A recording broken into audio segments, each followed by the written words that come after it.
What's up, guys? So it's time to review Infamous Second Son. This is the limited edition. It came with the pre-order of Infamous Second Son. So yeah, it's just like a shiny version. I thought it was going to be a tin case, but it's not. So let's get the general stuff out of the way. The developer is Sucker Punch. The publisher is Sony. And it is only for the PlayStation 4. And it's a third-person action adventure. So before I go into the actual review, I wanted to mention that if you haven't played any of the Infamous games like myself, I tried playing them. I tried playing the previous Infamous games, or at least Infamous 1, but my motion sickness kicked in. I have these C-bands that I got on Amazon. They're really cheap. I didn't get any motion sickness with this, which is really good, and I was really surprised because of a lot of moments in Infamous Second Son. It was like, I think if I wasn't wearing these, I probably would have gotten really sick. Not only because of the way that the camera moves around and you're jumping through the air and like flying and stuff, but also because of all the lights. Like, that's one thing that really bothered me. Not like annoying or anything, but like physically, literally bothered me, where I would get a headache if I played for too long. I couldn't play for over an hour and a half. I think that's something that I really need to stress, is that if you suffer from migraines, or if you suffer from motion sickness, or if you have a history of like seizures and stuff like that, you have to be really careful with this game. My suggestion is don't play it for long periods of time. Take breaks throughout and stuff like that, because that's what I did. But yeah, that's my little warning, I guess, when it comes to those kinds of physical reactions.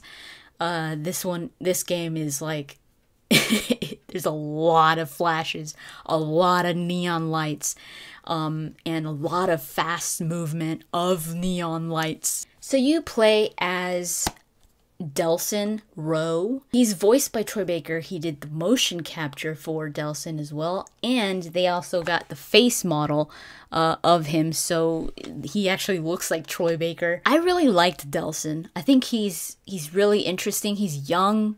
He is spunky. He's kind of rebellious. He tags up the place, like he does graffiti and stuff, and he's always getting in trouble for that. And then to top it off, his older brother.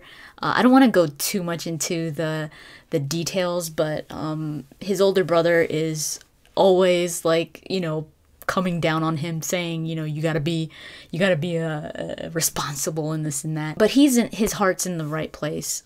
He really cares about his friends. He really cares about his family. Like in the previous Infamous games, you could be famous or you could be infamous. So you could go good or bad, which I thought was pretty interesting, because you do get somewhat of a different experience. I think the story is pretty much the same, but just how you get from point A to B is what varies, depending on whether you were famous or infamous, and depending on how many points you got towards the end of the game is like the ending that you're gonna get. So the replayability of this game is not extremely high, but it is enough for you to want to play it again, not only because of this, where you could experience it drastically different, especially with Delsin's character. The replayability is also really high because there's a lot of things to do. I mean, the game isn't extremely, it's not extremely long. If you don't do the side missions, you will beat it pretty fast. But if you do those side missions, it's a little bit longer.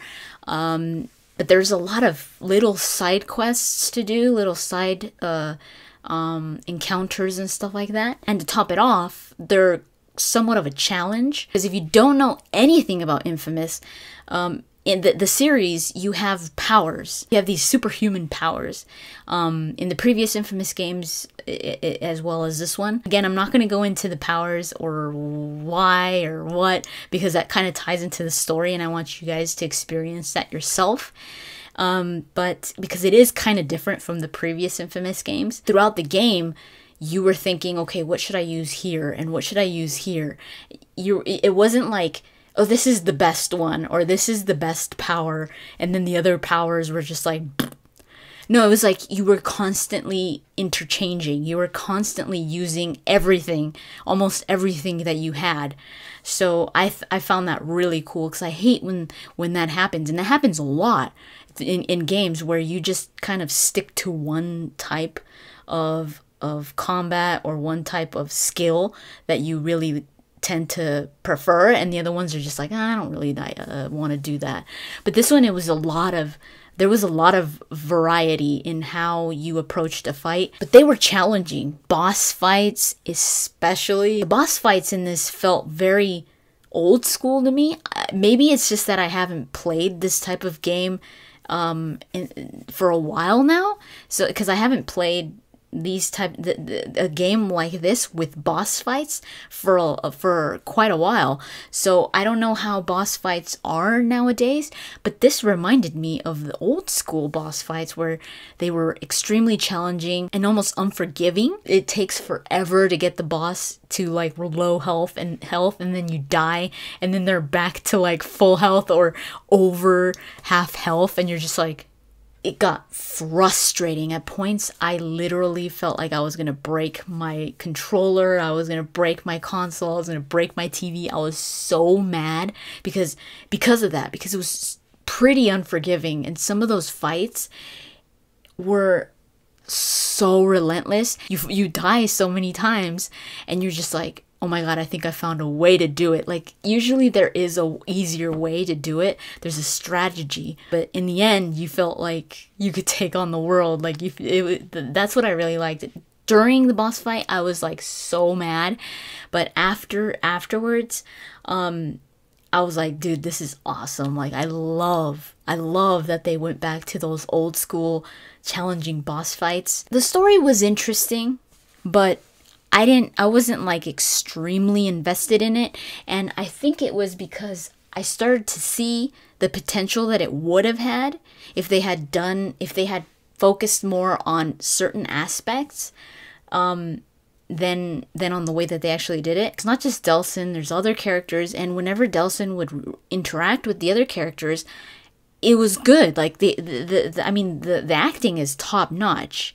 So we know that not only Troy Baker is amazing at interacting with other actors in motion capture, but the other actors were really good as well. Like the guy that played the brother, he was also really good. In the scenes between Delsin and Reggie were really awesome. Like, they were some of my favorites. But the other characters that were introduced as well, they started to almost form a storyline, or at least a supportive storyline to the main plot, because throughout the whole game, Delsin is just trying to get from point A to point B. It's just one big story, or it's one big plot, and you're constantly trying to get there. So usually stories like that, where there's not much supporting it, or there's not much side to it, not many routes to it, it's just one thing, like point A to point B. I need something else. Like, I need something else to kind of support that, to get me, to keep me interested. It's just one plot, and it takes the whole game for you to get from here to there. So what they have to do, so the game isn't like freaking 3 hours long, because it's just one from get here to there. They have to put a lot of filler in there. So I felt like there was a lot of filler, and I was just like, oh my god. And they kept saying, oh, we gotta get there, we gotta get there, but they kept putting more filler. So I was like, they need supportive plots, and they were there. The opportunity to do that were there, and it was with the other characters. And I thought they were going to do that, because it felt like that's what they were going to do, where the other characters were going to be kind of supportive plot lines, or at least supportive characters to push the plot forward, and be like, interacting with Delsin, and have like side almost slight storylines on the side so that it would be easier to get from point A to B. I thought they were gonna do that because they introduced it, but then they just like, and they kept putting more filler, like other filler. They should have focused more on that, because that's where I felt was the really good stuff, the really good interactions, because the graphics in this game are just really good and the motion capture is top notch. That's one thing that I noticed where you're just like, this is next gen, was the expressions, the face, the detail on the faces. It looked so real, and that it was very immersive, especially when you had the characters interacting with each other, because that's where you would get the real interaction, like that you could really feel, that you could really relate to. I mean, Reggie and Delsin were constantly that was good. I think that's probably what saved it for me, the story, that Reggie was a constant returning supportive character to Delsin. But other factors that could have done the same thing, just adding to the experience and to the character of Delsin, I felt like they kind of left it out. I felt like they didn't put too much focus on it. And when they kind of just like, I don't know, they preferred to focus somewhere else. When you have actors like this, I always feel like you got to take advantage of that, because you're going to get some amazing scenes between them. So I'm glad that they at least had that connection between Delsin and Reggie, which is, again, one of the reasons why I was still interested enough in the story, but I think I felt like it was missing more, because for the size of the game, which isn't that big, but for it having just one plot, get from here to there, they should have had more, I think, more characters or more factors to keep him going on, and to have a variety of scenes and stuff like that, because it was pretty big on like cinematics. And the cool thing that I noticed that this was like a next gen was the transitioning. Like, there was pretty much no transitioning from cinematic or from cutscene to there's pretty much no cutscenes. It's just all one thing. It flowed so well. Like, it was just like, it would be gameplay and it would almost just be the camera zooming in to see the character. Like, it was just, it was the same thing. Like, it looked exactly the same. It wasn't like, oh, that's gameplay, that's cinematic. They looked pretty much the same, which I was like, wow, it got me really excited for the future of next gen titles. On the topic of next gen experiences, I felt like I was a little critical when it came to the gameplay, because I was like, this is a next gen title. I think it's fair for me to have been putting like this expectation on this game because of the caliber of it, and also, again, because it is a next gen title. I was expecting the gameplay to be at least a little more fluid, when you feel like the gameplay just moves smoothly.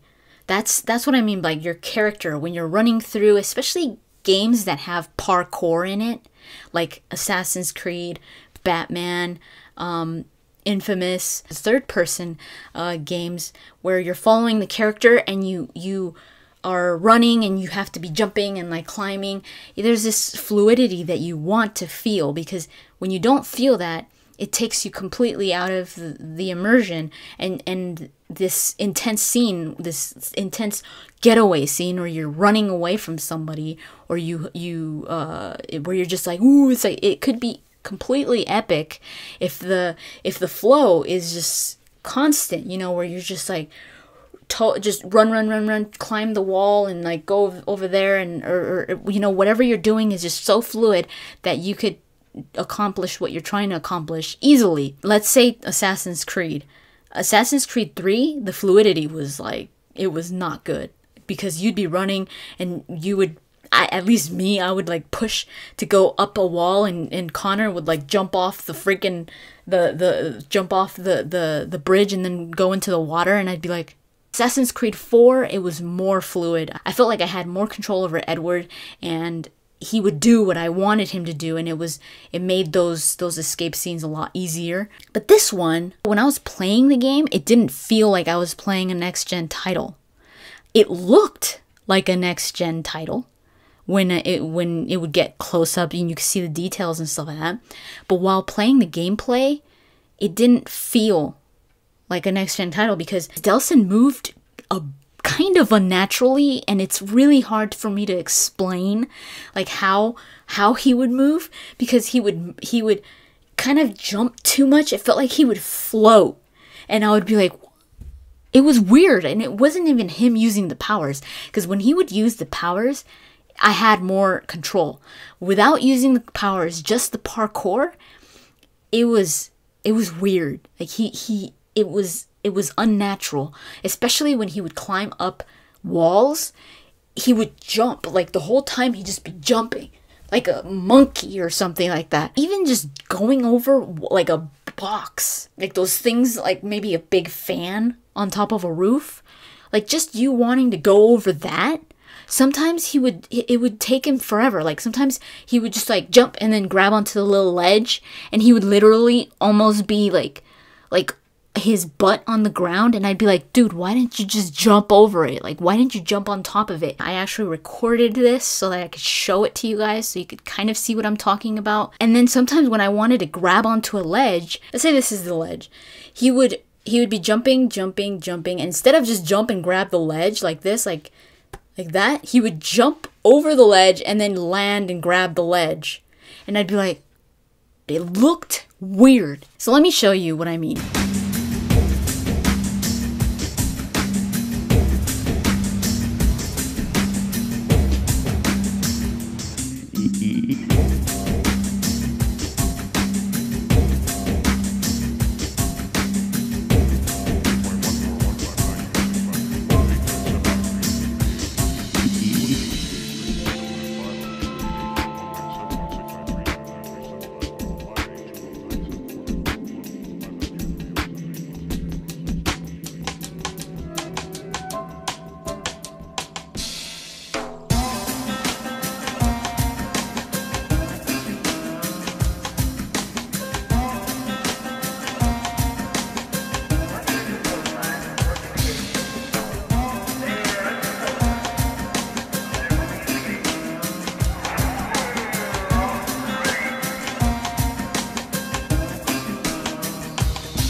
So that was just a slight issue that I had, and just visually, it did mess me up sometimes. It was okay, but not like for a next gen title. No, Assassin's Creed 4 had better fluidity, and the character had more natural movements than this one. I think my favorite thing about this game was definitely using the powers, because I think that's where this game really shines, is in the powers.